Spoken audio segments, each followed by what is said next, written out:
2. Welcome back, WNST Towson, Baltimore, and WNST Baltimore Positive. We're back on the trail later on this week. Make sure you check out all the information about Maggie McIntosh and our huge happy hour on Friday night at State Fair in Catonsville with Wes Moore. Speaking of great writers and orators, this guy is the founder of the BostonSportsJournal.com. He's been a friend of mine for going on 2 decades, from his days at Sports Illustrated and the Boston Globe and all the other places he's been. He is now doing his own thing in Boston, but also working with the Las Vegas Review-Journal, doing their National Football League coverage now that the Oakland Raiders will be the Las Vegas Raiders. He was near me in the press box and near me at Mark Ingram's locker, but I don't even see Greg Bedard. You can see him out at Twitter at Greg A. Bedard and also at the Boston Sports Journal. Dude, I try to leave you alone because you're a busy guy like me running a company up there in Boston for all these sports zealots and whatnot, and I filled out your little form last week. By the way, no one ever writes to me and says, hey, here are 5 things, write down what you think and send them over, and I did it in about 30 seconds, and it turned out that if anybody read the Boston Sports Journal last week, they got the greatest preview of the game you could have possibly gotten. Every guess I made was right on, Greg. It was perfect, man. I know. Why do you think I come to you, Ness? I mean, look, you're the man. We all know that, and the Patriots got a little humble pie on Sunday night. Well, I mean, I was literally just guessing, and I said, hey, keep your eye on Pat Ricard. Watch out for Nick Boyle, and Marlon Humphrey's their best player, and Earl Thomas is waiting to get off the schneid. And, oh, by the way, that kid, number 8, there's no preparing for him. You just got to watch him play because he's going to do something that you've never seen before. Apparently, there was a holy S or something like that in the press box during one of the moves that got brought up with Marlon Humphrey after the game. For a guy who's seen it all and all the Boston media, what do you make of the train that was Lamar on Sunday night? Well, he is, in my opinion, he's the closest thing to Michael Vick that we've seen. And the thing is that, he's not just Vick in terms of athletic ability. I still think Vick was the better pure runner, probably had a stronger arm. But where Lamar Jackson sort of takes it to the next level, and he's almost Vic 2.0, is in terms of his competitiveness, his leadership, and also just his understanding of the game. I think, and we all know now in hindsight that Michael Vick was not the most focused guy in the world, but he was certainly the most talented guy in the world. And what I saw out of that Patriots defense in the second half when they couldn't get off the field on a couple of long Ravens drives was basically, what I saw when I covered the Dolphins and they played, I think it was the Falcons, or maybe Vic came off the bench for somebody else, but he came off the bench and he basically had the Dolphins running into themselves and then circles in the second half, and those guys were exhausted. And I thought Lamar Jackson, was obviously the difference in that game. I think that his speed, his vision, you can game plan it all you want and watch it on film, but it's completely different when you see it on the field. And I think that was the realization that the Patriots came to very quickly in that game, and they could never quite get caught up. I want to say something about him that I have not said in 18 months. You're the first person I brought it up with because it just occurred to me that after games, even when Joe Flacco won for a dozen years, he would be fatigued after a game. He would come in bloody, battered, sometimes, a little sullen, sometimes a little more upbeat, but always looking like, dude, he looks like he needs some rest. He looks like he's going to go home with his 5 kids and go to bed. And Lamar Jackson, after these games, carrying the ball 16 times, there's a level of fitness that it takes to have 4.2 speed and be built like that and run into linebackers and try to avoid getting hit by linebackers. There's a level of fitness for him that I don't know that we've talked enough about over 18 months of how fit you have to be to get back up out of the pile. I was talking to Jamal Lewis earlier, Greg, just about, can you imagine running on first down, then running on second down, getting in the huddle, calling a play, and then, finding a tight end, out in the pasture on the next play? There's a point where he doesn't even get gassed. It's kind of weird. Yeah, and I think that's important if his style of play is going to continue. And look, we've seen similar players to Lamar. I'm not going to say like the same players, but there have been Vic and other people. Whether it's Tyrod Taylor and other people that even like, a Colin Kaepernick, really great athletes at the quarterback position that you thought were going to revolutionize the position. But at the end of the day, it still comes down, even RG3, that you guys saw up close in Washington, that, we thought they were going to revolutionize the position, but at the end of the day, you still have to survive 16 NFL games.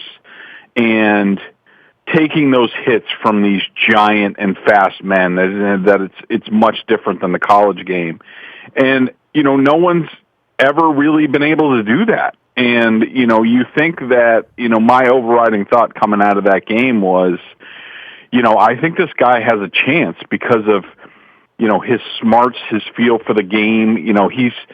The game may look harried and it may look at a different speed, but it slows down for him, which is kind of amazing considering how young he is in his career. But, that fitness, that vision, that ability, to know when to not take hits and things like that, it's really going to tell the tale on whether Lamar Jackson is truly, the NFL's next great quarterback and player, or is he just going to fizzle out? From a scheme standpoint, and you talk about Vic, you talk about RG3, all I remember about those eras, and I was on the radio during those eras, and you were a Sports Illustrated national writer. You were traveling around seeing all of this stuff and talking to all sorts of geniuses like Bill Belichick who were trying to figure out how to stop it, right? But part of it was they really wanted him to be more like Matt Ryan or more like Joe Flacco or more like Tom Brady or more like whatever the flavor of the league was, Dan Marino at that time, right?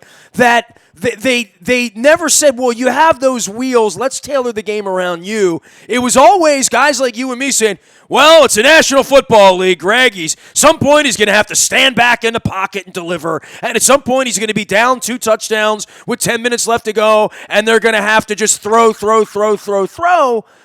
I don't know that anybody in Owings Mills has looked at this and says, we want him to be more like the old offense. They've ripped that up, and maybe that was what went wrong in Atlanta. Maybe that was what went wrong in D.C. 7-8 years ago with RG3, because they're not trying to do this differently with Lamar. They're real happy with 17 of 23 and him running the ball 15 times and having Ingram run wild, and at some point Hollywood Brown will get over the top, and they will burn you. But I think they're what you see is what you get. The evolution of this is that this is what it is, that he's not going to throw the ball 45 times and be a pocket passer. And if they find themselves down by 2 touchdowns because Cyrus Jones fumbles or Mark Ingram fumbles, they're going to come back and do it the same way because he's one missed hips on a linebacker away from being 30 yards down the field on you within 3 seconds, literally. Yeah, I think that's true to an extent, Nestor, but I still think, and what ultimately is going to tell the tale about this Ravens team and the Ravens teams going forward is, there are going to be situations where, Lamar Jackson taking off, certainly that's part of the equation, but if you're down 2-3 scores in the second half, running the ball is not going to be good enough. And there will be times when, they're going to be a minute left and they're going to need a field goal or a touchdown with 2 timeouts, and in that case, the defense can play zone and they could take a look at him and spy him with 1 or 2 people and things like that. And he's going to have to make plays from the pocket. And I still think, there are a lot of questions about whether he's that type of player because, it's not like the Ravens have run roughshod through everybody, so far. Look, they had a really good night on Sunday night. Great, They were very fortunate that they had their bye week at a certain time. Greg Roman and, also Martindale did a really good job, obviously, of putting that time to good use. And I knew Greg Roman was going to do that because I've always had a great deal of respect for Greg Roman. And that the Ravens got out to a 17-0 lead was largely due to Greg Roman and the way he threw the Patriots for a loop. But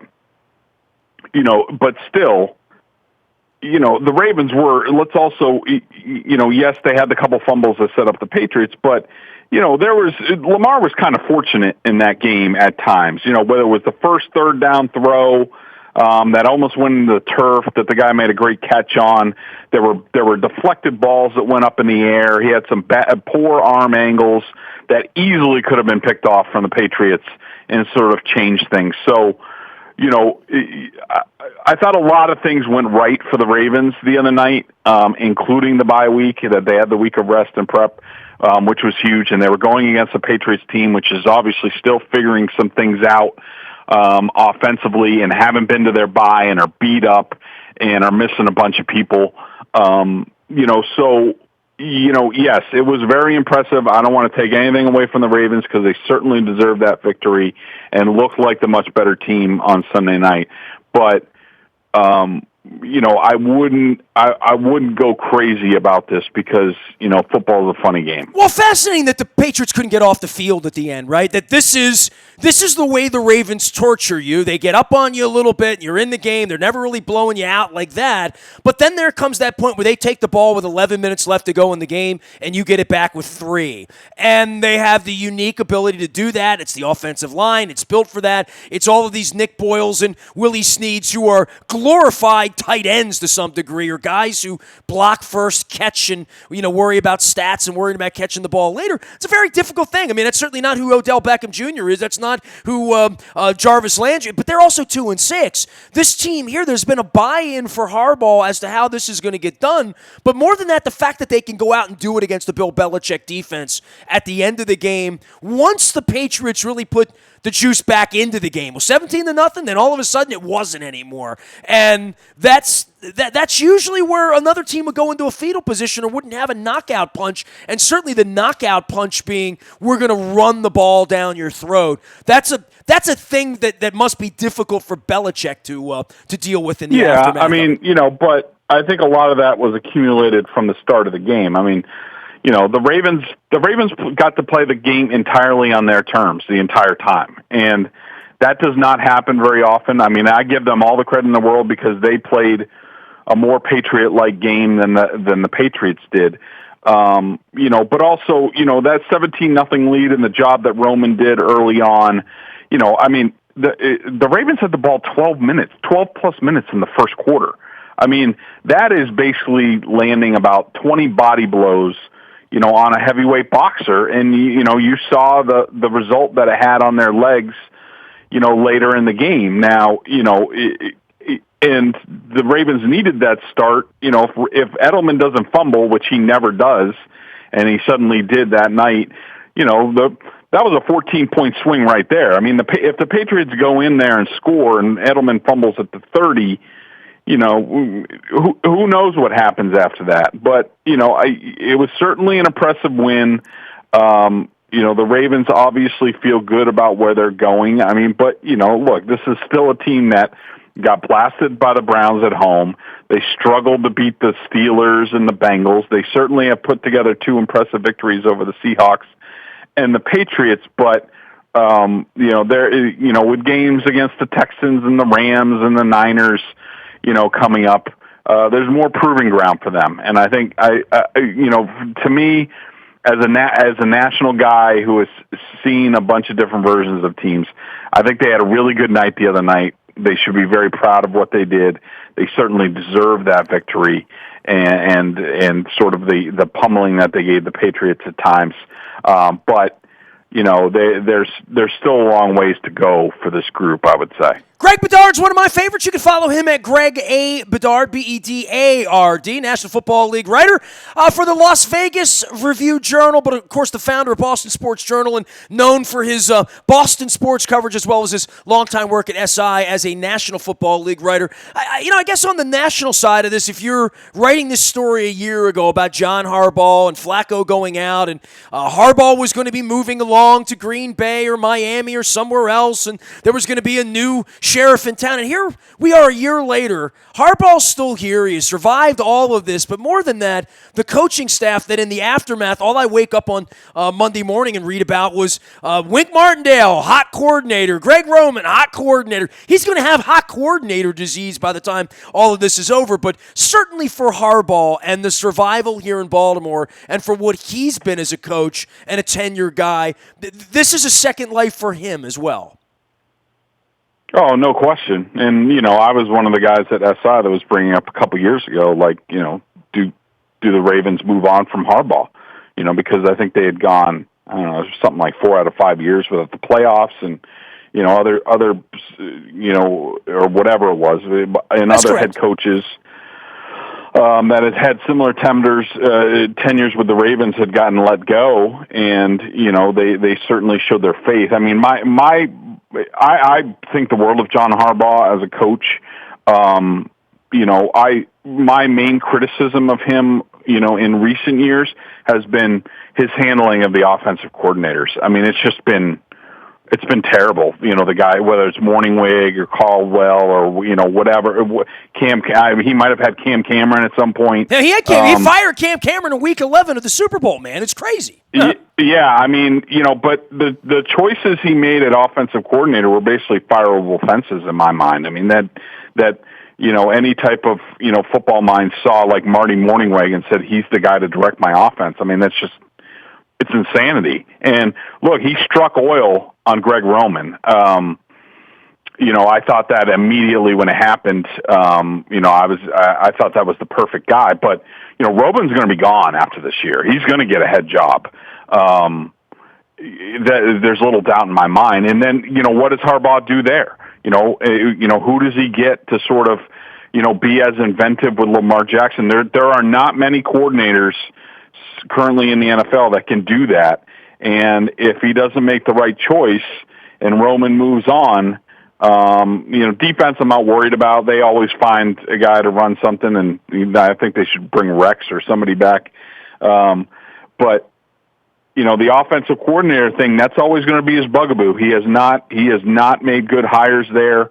And Roman's really the one who's responsible in my mind of what's going on with the Ravens right now. And if they lose him, I think it's going to be a really tough go for Harbaugh and the Ravens. He has to knock it out of the park on that hiring, or else we're back talking about the same stuff again. Are you a believer in the Patriots this year in what they're doing? I mean, I looked down at the defensive team and I saw the names, and then I saw them get run over a little bit the other night. To your point, they haven't had a bye. They've had a pretty easy schedule. They're going to coast into January. They're going to coast to a bye. We're going to have to go up there and play in January if we can win, if we can get that far. So you got that going for you, that I'm going to get some clam chowder the third weekend of January if Lamar Jackson can get there. But I don't even know where success lies for the Patriots in a fistful of rings and then some, right? Like, it's just sort of, they lost a Monday night game. They're 8-1 now instead of 9-0. Big deal. Wake me up in January and tell me how you're going to come and beat them 1 out of 2 weeks in mid-January. Right. I am still a believer in the Patriots. I mean, even before Sunday night's game, I was still predicting them to go 14-2. So I expected 2 losses before the end of the season. They are going to be the number 1 seed. Somebody's going to have to come into Foxborough and beat them in the AFC. I don't see anybody doing that, including the Ravens. This was an important game for the Patriots in terms of now they played against Lamar Jackson. Now they know what Greg Roman can do with a game planning week. They'll make the adjustments. They'll be ready the second time around. I mean, I still think it'll be a great game, and it'll come down to who makes the bigger mistakes. But I still would take the Patriots over everybody. They could even lose to the Chiefs in the regular season. I still think in the playoffs that the Patriots will win, and then in the Super Bowl, I mean, I think the Niners would really be kind of a poor matchup for them, and I think that's the team, with Garoppolo and also with Kyle Shanahan, who's had success against the Patriots. That would be a very tough call for me, and I need to see where all the teams were in terms of injuries. But, they need to get some things straightened out. This offense has, they went through 14 weeks last year of a broken down offense. This year it might be even worse. The Sanu addition, his first real playing time the other night against the Ravens, it looked better. They're getting nothing out of the tight ends. They need to get Isaiah Wynn back at left tackle. That's been a trash heap for them. But I figure that they will get it figured out. And I still think this is the best team in the league. I think this defense in a rematch would be much better. And I think that, they are still the odds-on favorite. Greg A. Bedard, the way to find him out on Twitter, of course, at the Las Vegas Review-Journal, as well as his Boston Sports Journal, which is your pet project there. You got 4 sports, though. You get a little Bruins, you get a little Celtics. I mean, even the Red Sox made some news for you. We had a parade down the street for the Washington Nationals here. Greg, it's just sort of something unthinkable. Like, let's say a baseball team that came to Providence and won 100 games while the Red Sox were losing 100. That probably wouldn't go over well. I mean, we are 23 months out on a lease at Camden Yards where the Baltimore Orioles can open up debate about playing in Nashville or Portland or anywhere else they want to play. Or Vegas.